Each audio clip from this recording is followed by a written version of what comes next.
이 디즈니 플러스의 한국 진출이 눈앞으로 다가오면서 국내 OTT 업계 긴장감이 고조되고 있습니다. 여기에 지난 크리스마스 이브 이커머스 기업 쿠팡이 이 자체 OTT 쿠팡 플레이를 선보였는데 이 조건에 따라서 무료로 이용할 수 있도록 하는 등 이 파격적인 가격 정책을 내놓으면서 벌써부터 반응이 뜨겁습니다. OTT 업계 경쟁이 뜨거워질 수밖에 없는데요. 관련 상황들 함께 짚어보도록 하겠습니다. 황희아 기자 나와 있습니다. 먼저 디즈니 플러스부터 얘기해 보도록 할 텐데 국내에서는 언제부터 서비스가 시작되는 겁니까? 일단 현지 시각으로 지난해 12월 10일 날 밥차팩 디즈니 플러스 CEO가 2021년에는 동유럽과 한국에서도 디즈니 플러스 서비스를 출시할 예정이라고 말을 했는데요. 이제 올해부터 서비스를 하겠다라는 건데 서비스 시작 1년 만에 30개국에서 약 8천만 명 이상의 구독자를 모은 디즈니 플러스가 올해부터 한국 시장의 공략을 이제 적극적으로 나서게 되면서 업계가 이제 긴장 상태에 놓여 있습니다. 그런데 이제 당장 서비스를 시작하는 건 아니고요. 지금은 이제 정식 서비스를 시작하기 위한 준비들을 하고 있는 단계로 한국 지사를 정리를 하고 있고요. 그리고 현지화된 서비스와 마케팅 방안들을 구상을 하고 있는 단계로 보입니다.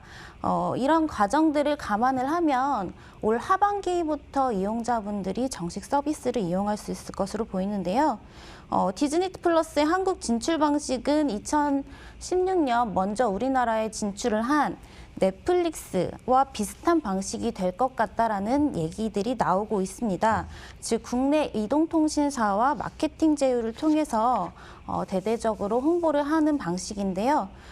최대한 빠른 시점에 디즈니 플러스가 이동통신사와 계약을 하더라도 마케팅 상품을 조율을 하고 그리고 실제로 이통사 IPTV 서비스를 통해서 디즈니 플러스 콘텐츠가 문제없이 제공될 수 있도록 하기 위해서는 시스템 개발의 시간이 좀 소요될 예정이라서 하반기나 이용자들이 실제 서비스를 이용할 수 있을 것 같습니다. 그 넷플릭스 같은 경우에도 초기에 LG U+와 제휴를 맺으면서 LG U+가 톡톡히 효과를 봤었지 않습니까? 이번에도 그러면 디즈니 플러스와 이통사가 제휴를 맺는다면 이통사 입장에서도 좀 가입자 확대 효과 좀 기대해 볼 수 있겠네요. 네, 그런 측면에서 이제 이통사도 적극적으로 디즈니 플러스와의 제휴를 추진을 하고 있는 상황인데요. 예. KT 같은 경우에는 먼저 이제 넷플릭스의 사례를 봤을 때에도 이 OTT와 업계와의 제휴가 굉장히 큰 가입자 확대 효과가 있다라고 보고 있어요. KT 같은 경우에는 지난해 3분기 실적 발표에서 넷플릭스와의 제휴를 통해서 경쟁력 강화를 할 수 있었고 이를 통해서 12만 8천 명의 가입자가 순증을 했다라고 실적 발표 컨퍼런스 콜에서 이제 얘기를 하기도 했습니다. LGU 플러스 같은 경우에는 KT보다도 더 먼저 넷플릭스와 제휴를 했었는데요. 넷플릭스도 그 이후로 IPTV 매출을 지속적으로 확대시킬 수 있었습니다. 이 IPTV 서비스는 이통사의 대표적인 이제 실적 효자 상품인데 이 같은 글로벌 OTT 제휴는 IPTV 실적 개선에 상당히 도움을 주고 있어서 디즈니 플러스와의 제휴에 관심이 상당히 큰 상황입니다. 디즈니 플러스 같은 경우에는 디즈니, 픽사, 내셔널 지오그래픽, 그리고 마블, 스타워즈 등 자사 계열사 콘텐츠를 모아서 서비스를 하고 있는데요. 현재 한국 시장을 사로잡은 넷플릭스의 경우 장르물이 많아서 성인들이 좋아하는 OTT인 반면에 디즈니 플러스는 영유아에 더 적합한 OTT라는 점도 부각이 되고 있습니다. 이처럼 타깃층이 달라서 기존의 넷플릭스와 제휴한 KT나 LGU 플러스도 적극적으로 디즈니 플러스와의 제휴에 나서고 있는 상황인데요. 다만 SK텔레콤 같은 경우에는 넷플릭스랑 제휴를 맺지 못하고 있는 상황이죠. 망이용 대가 같은 이제 계약 문제가 계속 이제 SK텔레콤과 넷플릭스 사이에서 여러 가지 이제 공방이 문제가 해결되지 않고 있으면서 제휴를 하지 못했는데 이번 디즈니 플러스와의 제휴도 이런 비슷한 맥락으로 가지 않을까라는 관측도 나오고 있습니다. 네, 어쨌든 SK텔레콤도 해외 OTT와의 그런 제휴는 관심을 두고 있지만 여러 가지 이제 정황상 좀 어려운 부분도 있지 않나라는 관측들이 나오고 있습니다. 예. 쿠팡 플레이 얘기도 해보도록 하겠습니다. 쿠팡 플레이 하면 당연히 그 아마존이 먼저 생각날 수밖에 없고 아마존이 아마존 프라임을 론칭한 것처럼 쿠팡도 갑자기 이제 OTT 업계로 진출한 건데 자세한 상황 좀 설명해 주세요. 네. 지난 크리스마스 이브에 굉장히 선물처럼 쿠팡이 쿠팡 플레이라는 자체 OTT 서비스를 선보여서 업계 이목이 집중이 됐습니다. 특히 쿠팡 플레이 같은 경우에는 파격적인 월정액 정책으로 주목을 받고 있는데요. 월정액은 일단 2,900원인데 멤버십 가입자에게는 무료로 제공을 하고 있어서 0원 수준으로도 떨어지고 근데 이제 이 가격들을 보면 다른 기존의 OTT들과 비교를 했을 때 시즈니 5,500원, 웨이브가 7,000원대, 넷플릭스가 9,000원대 이렇게 이러한 가격대로 형성된 것과 비교해서 굉장히 저렴한 가격이거든요. 예. 예, 아마존이 자체 OTT 아마존 플러스를 서비스하면서 커머스 고객 혜택을 늘리고 그리고 OTT 가입자까지 확대하는 그런 전략을 상당히 본딴 모습입니다. 국내 첫 커머스 기반 패키지형 OTT라는 점이 굉장히 주목을 받고 있는데요. 전문가의 이야기 한번 들어보도록 하겠습니다. 이 쿠팡을 많이 이용하는 사람들과 OTT를 많이 이용하는 사람들이 상당히 오버랩될 거라고 봐요. 쿠팡이 이제 우리나라 OTT, 토종 OTT 중에는 새로운 패키징이니까 이걸 봐야죠. 그러니까 비미디어 사업자가 패키징한 OTT가 얼마나 성공할 수 있느냐는 쿠팡이 최초이기 때문에 그 패키징 측면에서는 좀 쿠팡이 흥미로운 사례라고 볼 수 있을 것 같아요. 일단 가격은 뭐 비교할 수 없을 정도로 싸고 다만 저도 아직 확인은 못 해봤습니다만 쿠팡 플레이 안에 어떤 컨텐츠가 얼마나 많이 질 좋은 컨텐츠가 있느냐가 향후 관건이 될 것 같은데요. 이거는 이제 차차 반응들을 계속 지켜봐야 될 것 같고요. 우리 국내 시장에서 그러면 OTT 업계 판도가 어떻게 변화할 것인가. 지금은 명실상부 넷플릭스가 1위인데 넷플릭스의 점유율이 좀 떨어질 것이냐 아니면 뭐 넷플릭스는 여전히 공고하게 계속 갈 것이냐. 좀 전망은 어떻게 나옵니까? 일단 지금 현재 막 여러 가지 서비스들이 출시되는 단계라서 그런 이제 넷플릭스가 1위 자리를 내줄 것이다 아니다라는 데에는 전망이 엇갈리고 있긴 한데요. 예.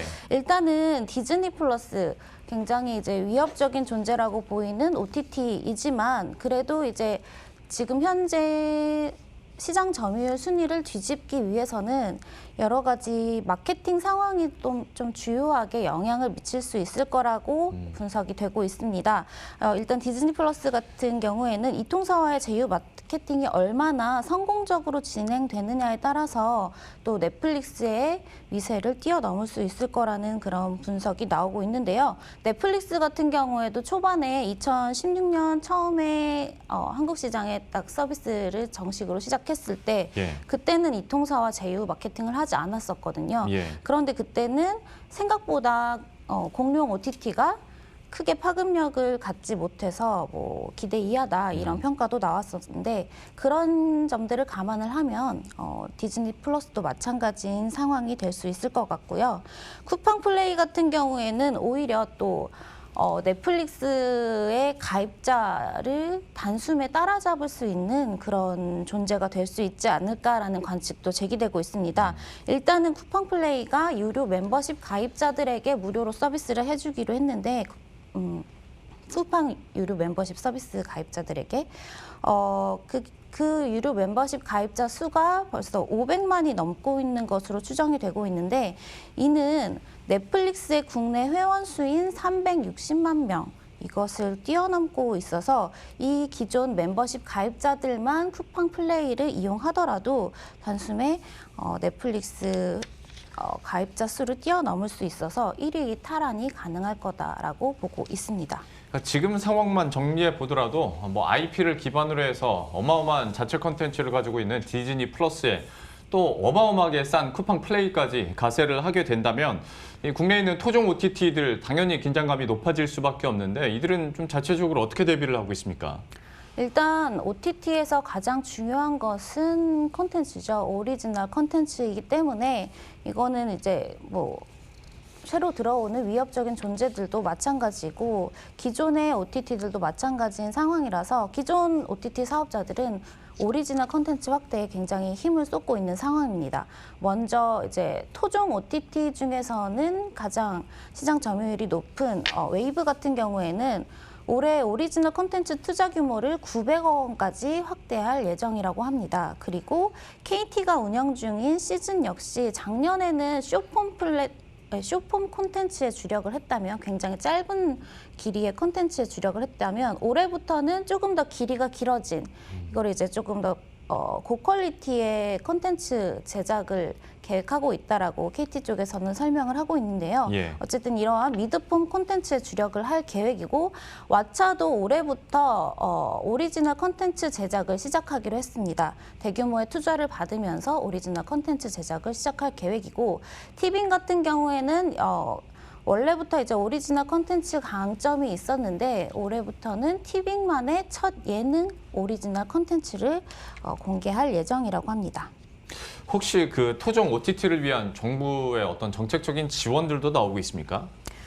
네, 이제 OTT 이용자들이 굉장히 늘어나고 있고 코로나 시대를 맞이하면서 더욱더 이러한 추세는 가팔라지고 있는데요. 국내 OTT 시장 규모가 연평균 26.3%씩 한 3, 4년간 그렇게 성장을 해오고 있어서 지난해 기준으로 벌써 이제 7,800억 원대 시장 규모를 달성을 했습니다. 이러한 성장세는 더 두드러질 것으로 전망이 되고 있는데요. 하지만 이게 이제 급격하게 성장은 하고 있지만 시장은 아직 성숙기는 아닌 상태라서 정부도 이런 OTT 성장세에 발맞춰 좀 육성을 해줘야겠다라는 그런 정책적인 목표를 갖고 지난해 이제 육성 정책을 과기정통부와 그리고 방통위가 마련을 했는데 근데 업계에서는 이런 정책들이 현실적으로 정책적 지원이 와닿지 않는다 이런 목소리가 나오고 있어요. 그런데 반면에 OTT 시장에 대한 정부의 규제들이 조금 속속 너무 빨리 업계에서 생각하기에는 빠른 시점에 생겨나고 있지 않나라는 얘기들이 나오면서 우려가 커지고 있는데요. 예. 대표적으로 지금 이제 OTT 업계와 정부가 부딪히게 된 상황이 있는데 그게 이제 바로 OTT 음원 저작권료와 관련된 논점입니다. 예. 일단 이제 문화체육관광부가 OTT 음원 저작권료를 2.2% 수준으로 내라고 이제 정해줬는데 이 부분에 대해서 OTT 업계가 지금 과도하다라고 얘기를 하고 있는 부분이 있는 거고요. OTT 업계가 정부에 지금 현재 행정소송을 제기하려고 뜻을 모으고 있는 상황으로 구체적으로 이제 진행 방안까지 이제 검토하고 있는 상황입니다. 이런 가운데 이제 정부의 섣부른 정책이 해외 사업자와 국내 사업자 간 기울어진 운동장을 오히려 더 심화시킬 수 있다라는 지적이 계속 나오고 있는데요. 치열한 OTT 경쟁 속에서 국내 사업자 성장을 도모하기 위해서는 다양한 의견을 반영한 합리적인 정책이 요구되고 있습니다. 예. 지금까지 황희화 기자와 함께했습니다. 잘 들었습니다.